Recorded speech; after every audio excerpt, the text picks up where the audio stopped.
Right. It was something I was really looking forward to the last couple seasons. I was a fan of the books before we started the show, and you know, the introduction of Proto Miller, or you know, the apparition that is Miller, or whatever he is, we're not entirely sure yet at this point.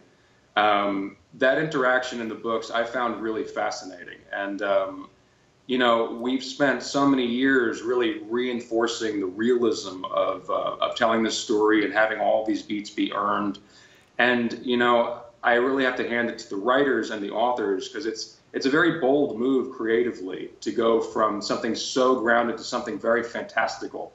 Mm-hmm. And, you know, as an actor and, you know, the creative team, when we were approaching the last episode, the challenge was, how do we root this in realism? How would Holden react in real time to seeing these hallucinations, and how frustrating that would be, and how helpless he would feel?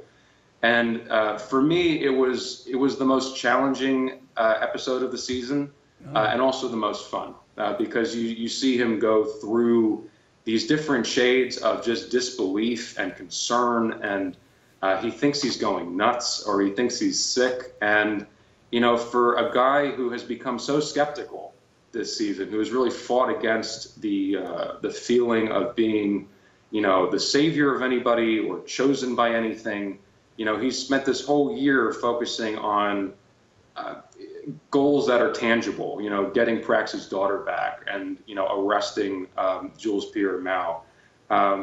Not overarching goals of saving the system or making sure the protomolecule is stamped out or what have you.